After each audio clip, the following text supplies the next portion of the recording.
Ladies and gentlemen, I know you've been there, hurt by someone, betrayed by someone, left in the dust, wondering why it had to happen to you. The pain is real, the wounds are deep, but I want to tell you right here and right now that just because someone hurts you does not mean it's the end of your story. No, my friend, it's not the end, it's the beginning of a transformation.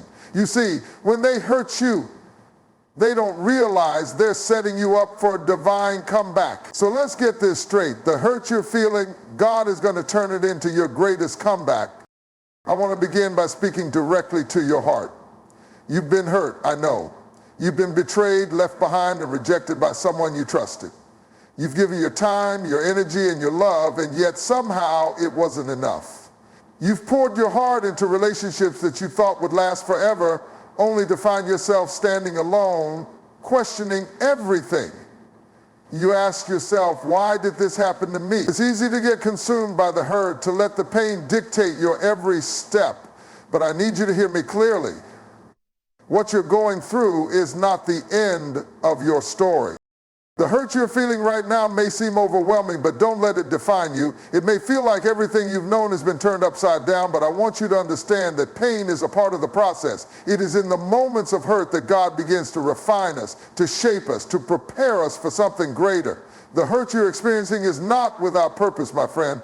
I'm not minimizing the pain or saying it's easy, but I'm telling you that it is part of the divine plan. It's easy to think that hurt comes only from those who are close to us, family, friends, loved ones. But sometimes it's the people we least expect who cause the deepest wounds. They say things, do things, and leave scars on our hearts that we carry with us for a long time. You wonder why they did it, why they treated you the way they did. But let me tell you something, people's actions are not a reflection of your worth. Their choices may hurt, but they don't define you. It's important to recognize that hurt doesn't just affect our hearts, it affects our entire being. It messes with our mindset, our peace, and our perspective. When you've been hurt, it's hard to see beyond the pain. It's hard to believe that there is anything good coming from this situation. But if you stop for a moment and reflect, you will see that this hurt has the potential to do something powerful in your life. The truth is, hurt is a catalyst for growth. It forces you to confront things within yourself that you might have been avoiding. It pushes you to a place where you have no choice but to turn to God for strength. There is something extraordinary that happens when you acknowledge the hurt, when you face it head on and say, yes, I've been hurt. Yes, I feel abandoned. Yes, I feel betrayed. But then you don't stay there.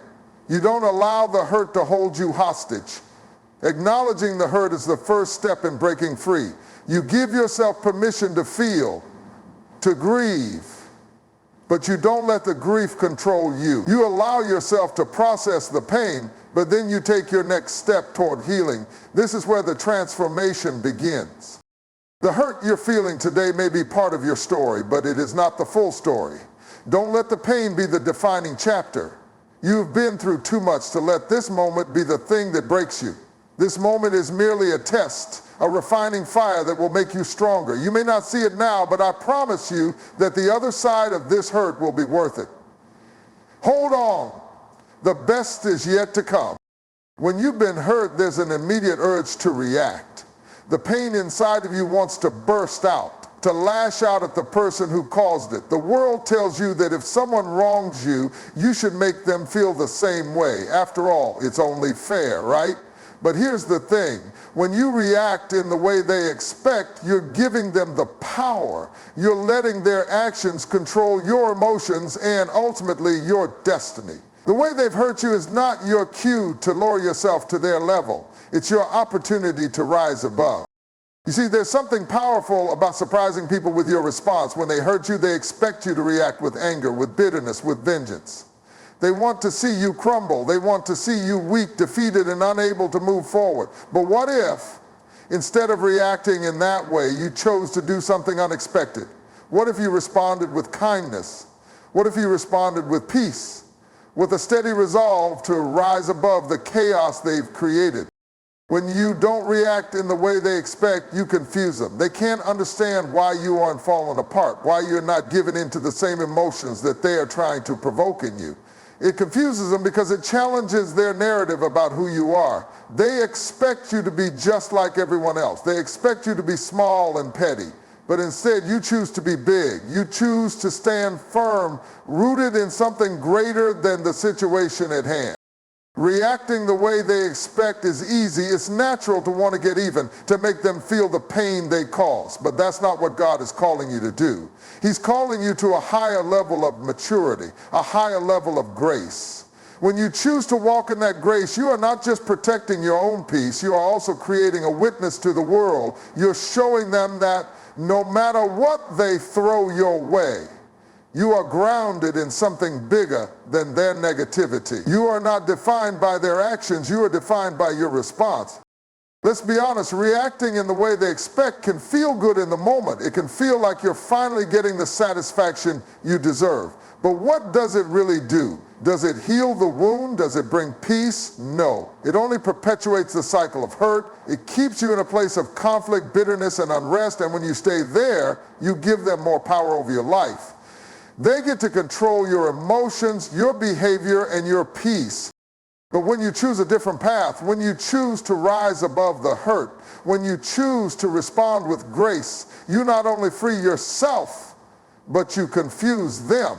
You shift the power dynamics. They thought they could break you, but instead they're witnessing your strength. They thought they could get you to sink into the same negativity, but instead you're shining brighter than ever. And here's the truth, this response is not just for them, it's for you. When you refuse to react the way they expect, you reclaim your power, you reclaim your peace, you reclaim your joy. You show yourself that you are stronger than the pain, that you are resilient, and that you are capable of walking in victory no matter what others try to throw your way. Don't let them dictate your peace. Don't let their actions shape your reactions. Rise above and let your response be one that reflects the strength and grace God has placed within you. There is incredible power in silence. In a world that demands constant noise, constant reaction, and constant answers, silence has become a lost art. But when you've been hurt, silence can be one of your most potent weapons.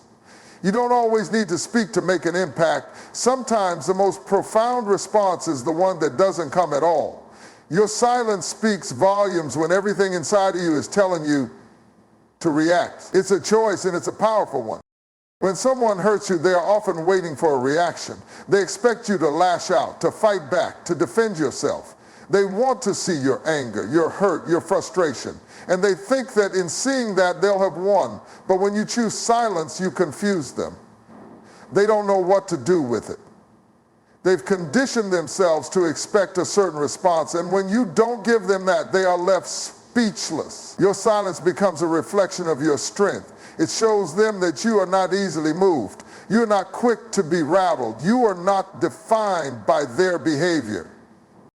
It's not that silence means weakness. It's actually the opposite. It takes great strength to hold your peace in the midst of chaos. It takes great courage to stand still when everything around you is urging you to make noise, to defend yourself, to prove a point. But silence is not passive, it is intentional. In your silence, you take control. You don't give in to the urge to engage in drama or petty arguments. You hold your peace, knowing that God will fight your battles for you.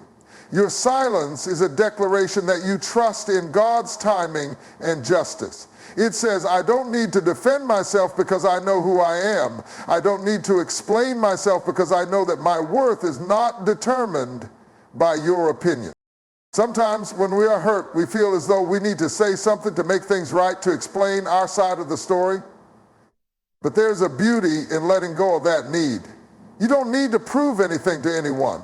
You don't need to validate your feelings or justify your actions. The more you speak in moments of hurt, the more you could get tangled in the noise and chaos of the situation.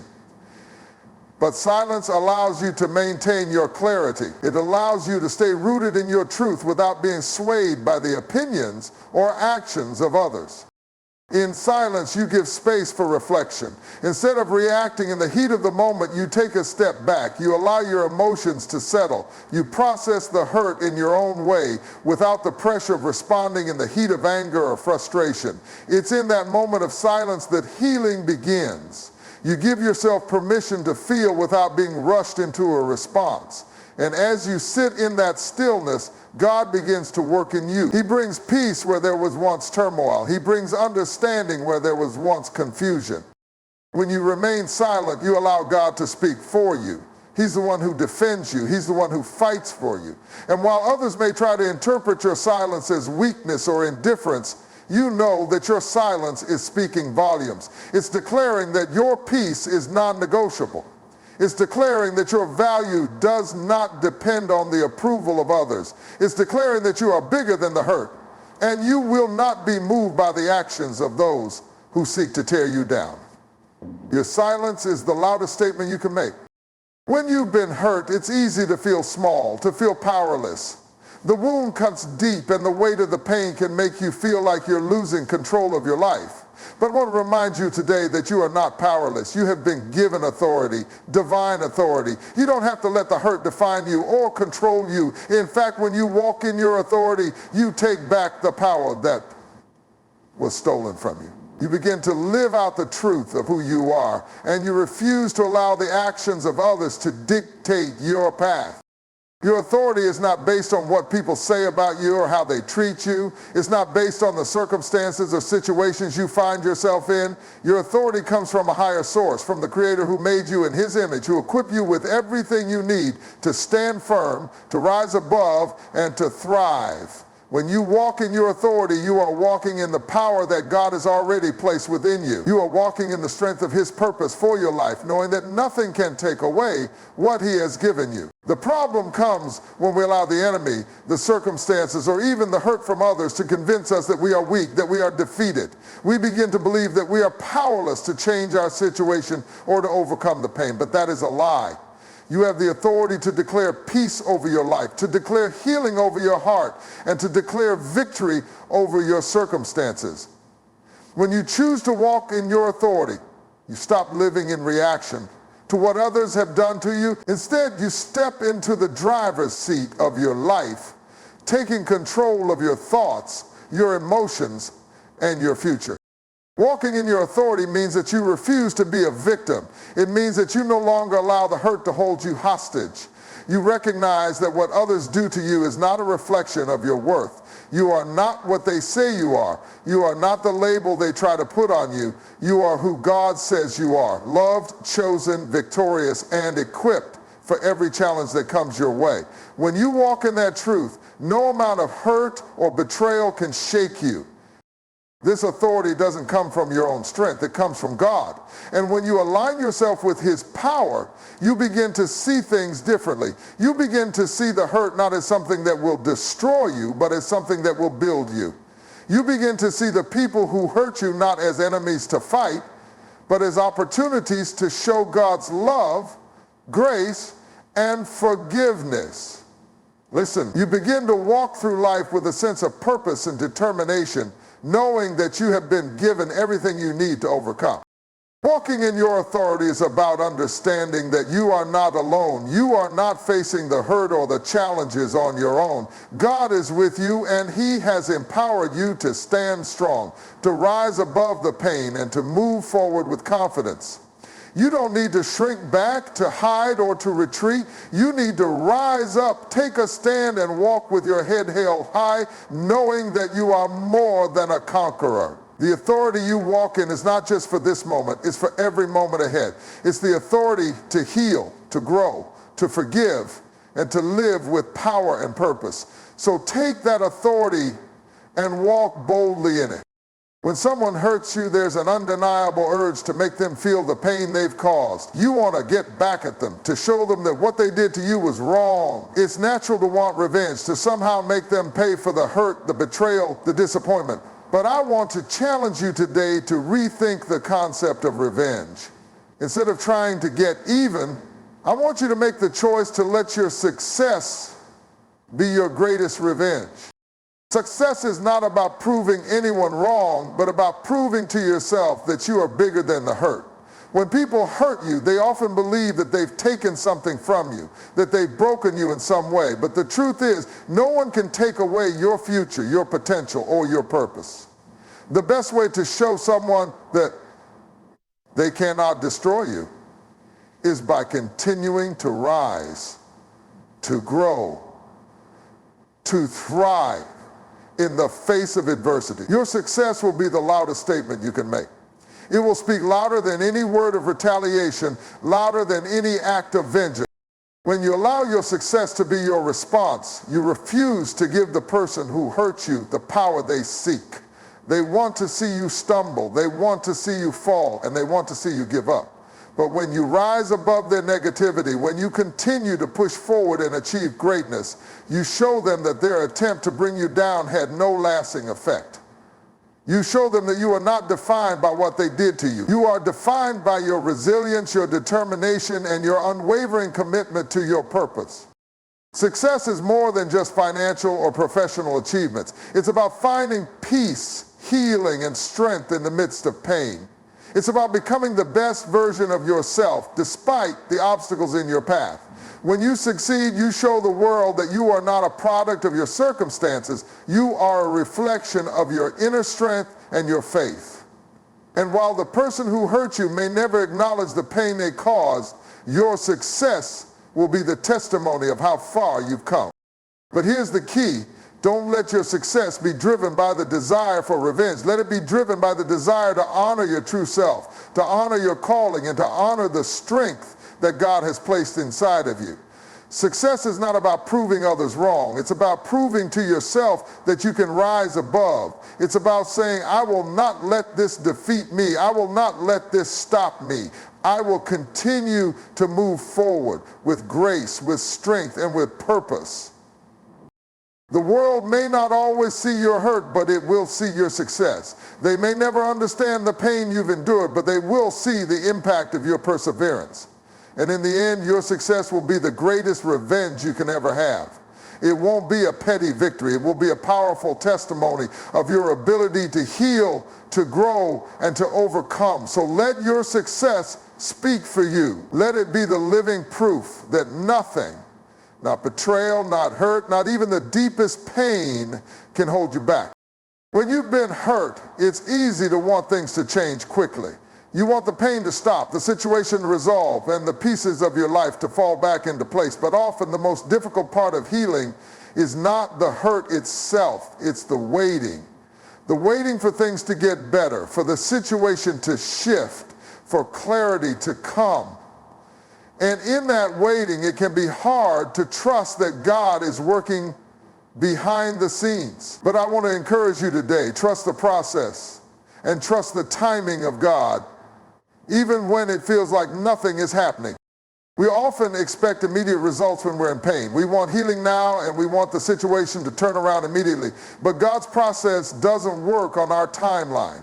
His timing is perfect, even when it feels like we're stuck in a season of uncertainty or frustration.